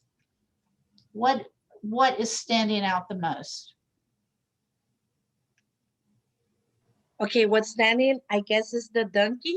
The donkey, yes, excellent. Yes. Because, and the donkey stands out the most because when we squint our eyes, these packages on this cart and the background, they blend together. And the donkey's really dark. So another way that you can tell if something's unbalanced is if there's something in the image that you're drawn to and you're automatically drawn to, and you're looking at the other things less in the image. And the reason why the donkey is standing out the most, because the donkey is for the most part darker than everything else in the image. Had there been like there's dark here, and there's dark there, but had there been other areas of dark, then our eye would kind of move around and look at all those dark things. So we're going to look at these 2 pictures. These are snapshots. And so remember when we looked at this other picture, the way everything was lined up, it made us go out of the picture. Now, if you look at this picture, is there any alignment of any figures and objects that kind of form either a straight line or a diagonal line or some kind of line that leads you out of the picture and not around the picture. And I'm going to ask Renee, and I'm asking him because his camera is turned off, and I want him to turn his camera on. Renee, are you there? Yep. Okay. Do you mind turning your camera on? Okay. Okay. So, what I'm asking you, did you hear what I asked about this picture? No, sorry. Yeah, okay, that's why you got to keep your camera on. Okay, and that's why I'm the teacher, because I know when stuff like that happens. So did you hear what we were saying about that other picture, about what led us out of the other picture? Sort of. Sort of. Well, let's pay attention. How about that? Mhm. So I'm going to ask you, like, do you see anything that's lined up that maybe starts in one place and leads out of the picture? Like composition? Yes, but what in the composition? In which picture? Both of them, or? No, okay, I'm moving on to somebody else, but I'm going to call on you again, Okay. and you got to pay attention, hon. Okay, so I am going to ask Jonathan, when you look at this picture, is there anything that leads you right out of the picture, the way it's lined up? The bottle in the background, it kind of looks a little tilted to me, and that I just immediately go there, and it takes away from what's in the front. And also, like, if you follow the bottle, let's start at the top of the bottle and follow the bottle down. Where does that lead you to next? Way in the back. No, start at the top of the bottle and go straight down. Oh, it leads to the little tent. And then that leads to what? The girl at the front. And then that leads where? To the Coke bottle, I guess. No, like, so we start here. See how this is all lined up? Yeah. That girl is right underneath that bottle. Oh, yeah. Yeah, so that leads us out of the picture. Now, had the girl been over here, that wouldn't have happened, because then we would go from these people to the bottle to the girl, and that would kind of lead us around the picture. So this picture is like unbalanced in part because of that situation. Now I'm going to Renee because he was listening this time. Let's look at this picture on the right, Renee. When you look at that picture, there's a couple of things that lead us out of the picture, but do you see anything that leads us straight out of the picture? Yeah, the water's coming out of her head. Yeah, so it starts at the top of the water and it leads down to the lady, and we're out of the picture. Then another thing that leads out of the picture is the statue right here. It's looking upward to the left. It's looking where? Straight at that corner. There's nothing there. Like if something were here, they were Like looking a bigger at. space. Yeah. So it's like leads us right out of the image. So had the person maybe like shifted the angle they were taking the photograph from, or cropped it differently so that there's like maybe more It of the leaves woman. the audience to be intrigued by the extra space, like in case there's something else out there. Yes, so that's very well true. But right now, like all we're focusing on has to do with composition and things that the artist does to keep us in the image and not lead us out of the image. Okay, so like let me go back to what you said, Renee. Let's say that this woman had been moved over here so that she's not lined up with a fountain, and the god is still looking up here, then that probably would do what you're saying and be a better composed image. So when we talk about balance in a photograph, a painting, or whatever, that has to do with the distribution a visual weight in an artwork. And there's different ways of doing it. And the first way we're gonna talk about, the easiest way, and then that we're gonna like practice on, is called symmetrical balance. And who can tell me what I mean by the word symmetrical? When something is symmetrical, what does that usually mean? Even looks close to being the same on both sides. Yes. So things are more or less the same on both sides. And like in real life, it's difficult to find something when you're taking a photograph that's absolutely symmetrical. But I'll talk to you about that, and that's what we're going to practice our images with. So what Sarah just said is true. It's symmetrical balance. It's where the two halves of the image are more or less mirror images of one another. They're reflections of one another. So you're not manipulating, photoshopping the photograph to do this. You're like kind of centering things. So like there's two boats on either side. There's the men are on either side of the center of this piece. This couch or whatever it is more or less lined up so that the left side and the right side are mirror images. The table's in the center so that if you divide it down the middle, there's more or less equal amounts of that table on either side. So with absolute symmetry, both sides are exact or as near exact mirror images as you can get. Like Emily today was talking about, like earlier on in her career, she really liked this artist Diane Arbus, and she would like restage Diane Arbus's photographs so that Emily and her family would be in them. And this is a photograph by Diane Arbus, and this is a photograph by Tina Mondotti. Was born in Italy, but she lived in Mexico, and she photographed the Mexican Revolution. So both of these photographs are more or less, you divide them down the middle, and they're symmetrical, where the two sides are, close to being mirror images of one another.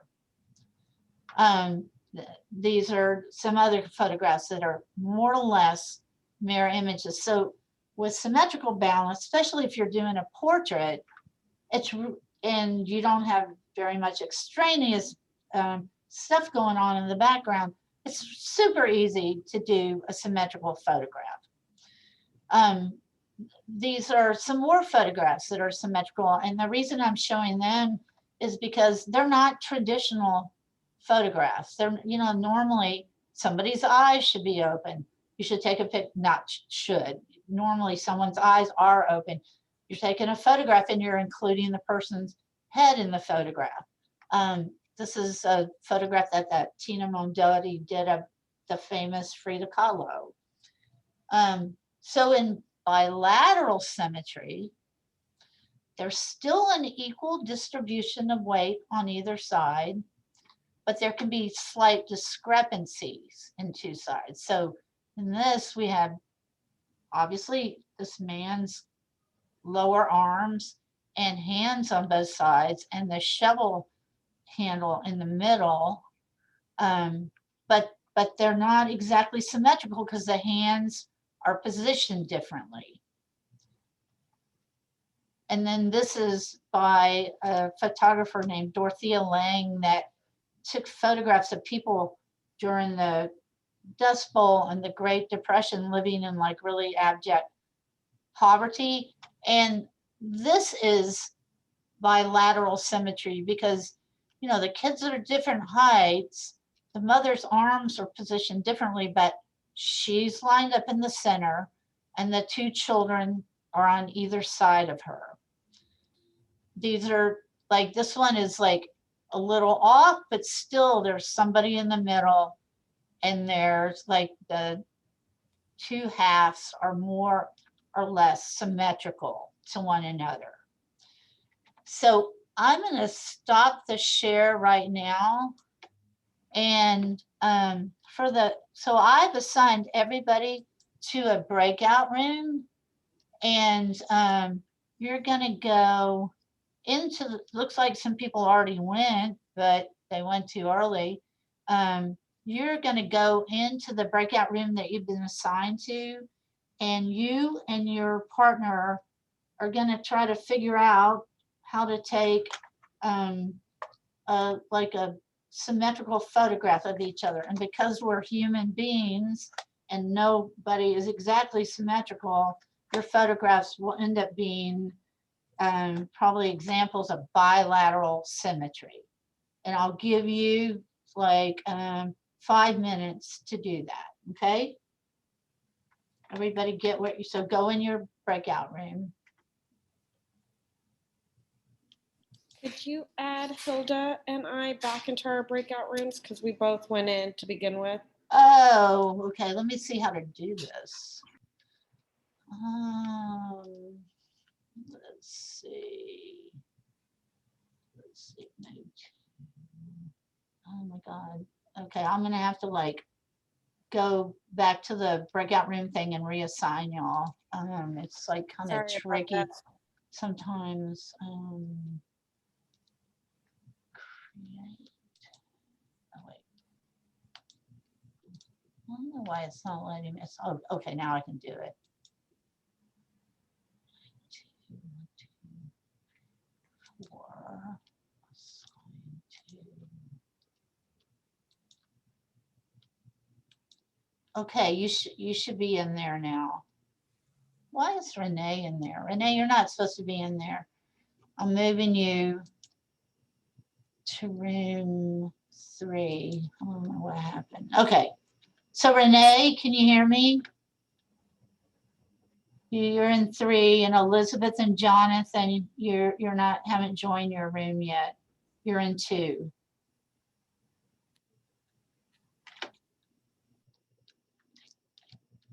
Okay, thank you.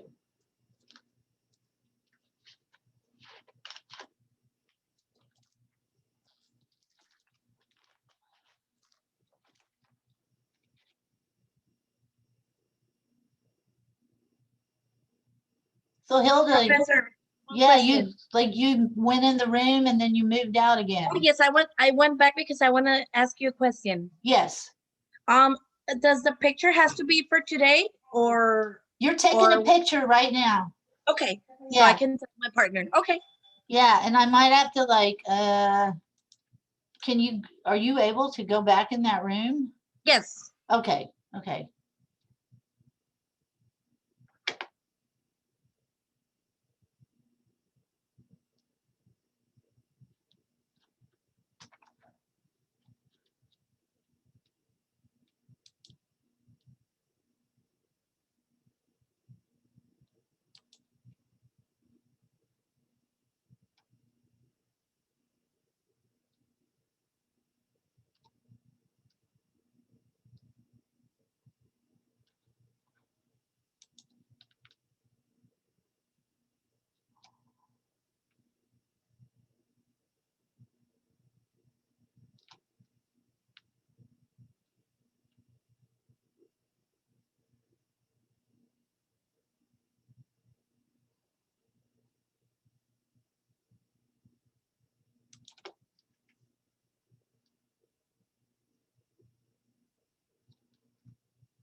So, wonder where they went.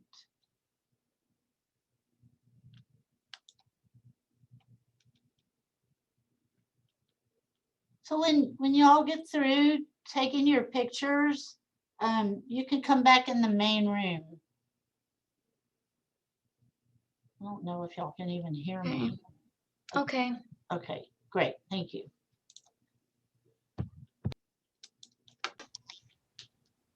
So Jonathan, are y'all through taking your pictures? Yeah, we were just supposed to take one of our symmetrical. Yeah, and I'm just gonna go check on other people in their breakout rooms and just to let them know that to come back in when they're through. So I'll be back just a second. Sounds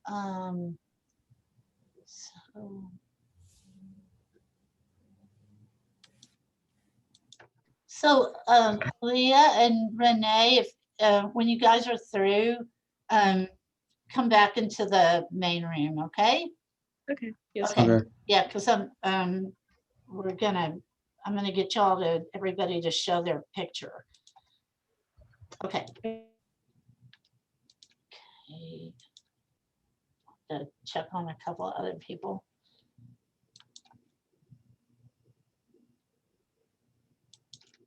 So Sarah and Hilda, after you guys take your Yes. picture of each other, come on back to the main room, okay?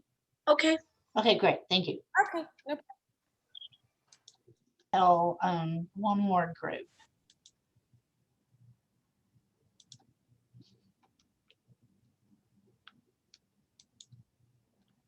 I think I already told them.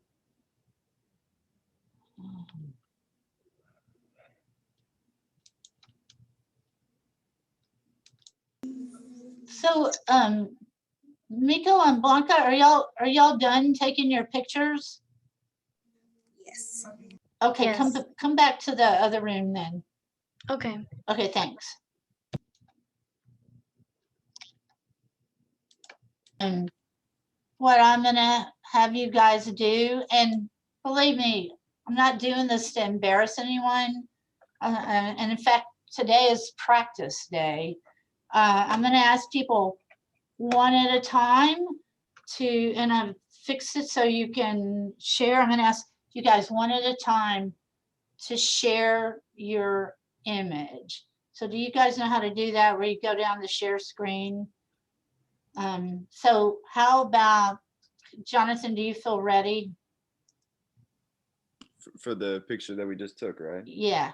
Yeah, I have it on my phone. I don't have it Oh, on. you want to show us on, you just turn your phone to us?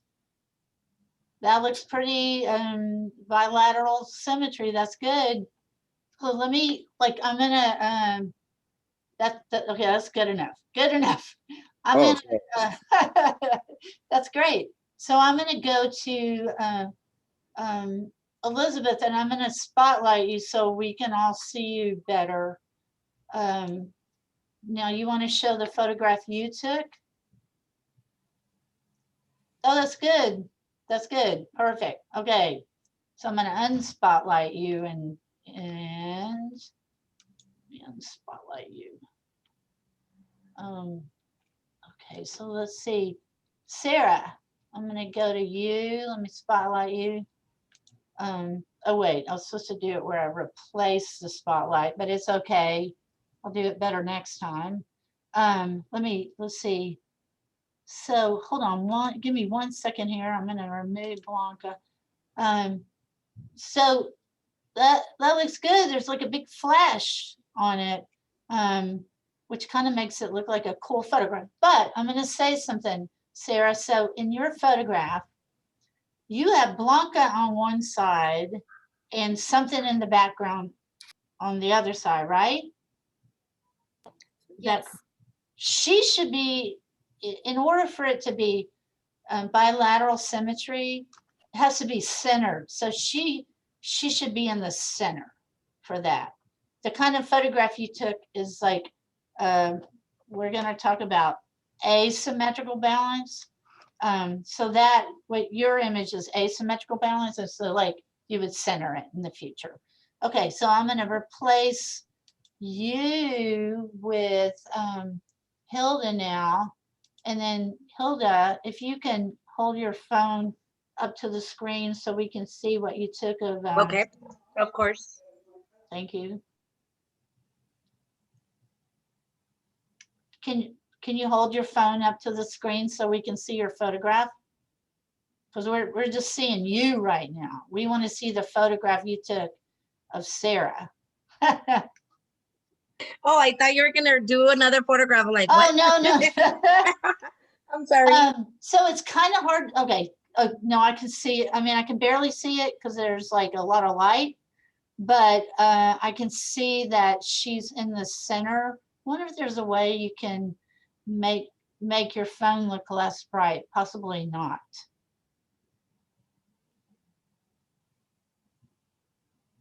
Yeah, that's better. Yes, so that's symmetrical. That's bilateral symmetry. Okay, so thank you. And I'm gonna where are you? Sorry about that. No, it's okay. It's okay. It's the worst things have happened. So now Miko, I'm gonna get you to turn that camera back on. And I am trying to figure out how to spotlight you though, and it's not allowing me. Oh, Miko, can you put your camera on? Possibly not. Did you leave the, I'm gonna ask you to unmute. So we've lost somebody here. It looks like we lost, where's Renee? We lost Renee, huh? Well, did they just not ever come back from the breakout room? Let me look here. What? So you guys were supposed to come back to the regular room. Can you, yeah, come back to the room because I'm having everybody show their photographs so we can see that they are truly bilateral symmetry. Okay, so I'm going to end the meeting for all. Wait, no, oh no, wait, I'm not going to end the meeting for all. I'm going to leave the breakout. Okay, Renee and Miko, are you back? Why aren't they back? I just asked them to come back. Okay, well they're just taking, I don't know what's going on with them. Miko, are you here? Oh, okay, great. And Renee, is Renee here? Okay, so what I'm gonna do is I'm gonna spotlight y'all one at a time. And Miko, I'm gonna ask you to hold your phone up to the camera and show us your picture of Renee. Oh, I'm Aaliyah. I'm not Miko. Oh, I'm sorry, wrong person. That's how I was like, are you talking to me? And Miko doesn't even have her camera on. I just looked at the letter A. Miko, do you have your camera on? Let me, Alea, let me unspotlight you here. Sorry. Okay. I love technology, and when you combine it with like an older woman, it's the greatest. Okay, so Renee, I'm gonna ask you to hold your camera up to the computer and show us your bilateral symmetrical picture that you took of Miko. Valia. Oh, Aaliyah, why did I get y'all mixed up on my list? Let me look at my list again. Oh, that's because, what do I have here? Oh, brother, sorry about that. Oh, Miko and Blanca are together. And Alea and Renee are together. My bad, sorry. Okay, let's try this again. Renee, can you show Alea's picture that you took? Yeah. Can you do it so it's, oh, perfect. That's bilateral symmetry, and it's also gonna feed into another kind of balance that we talk about later, because you have all these nice directional lines in the background. That's great. Okay, so now let me call on the right person this time. Aaliyah, now I'm gonna spotlight you. Okay. Oh, brother, I feel like kicking myself. So now will you show us, not just me. Okay. There, I put the line down the middle, like on the PowerPoint, and it was actually really symmetrical. Oops. There we go. Yes, so it's so there is a little difference though, because Oh wait, the background. yeah, because of the background. Because in the background, so the background, like let's say for example, you know how you have this. Can you keep it held Oh, up okay. so we can see it?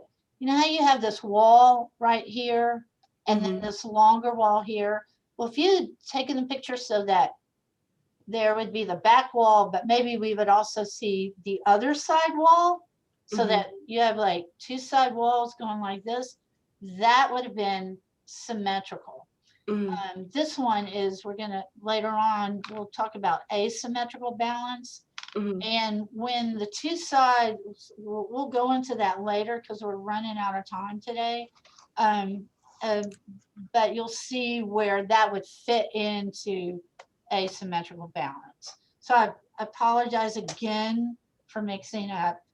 And just as a reminder before we leave, that your journal, hopefully you can turn it in today while it's fresh in your mind, but your journal is due on Friday. Your interviews, everyone should have sent me their interview today, and get it sent to me by the end of the day if you haven't already sent it. Okay, how's that sound? Would you guys like to go home? And also, yes, please drive safely because the roads are slippery, and stay safe and warm. Okay, all righty, bye everybody. Have a good weekend. You too. Bye. Thank you. Thank you. Bye bye. Y'all take care.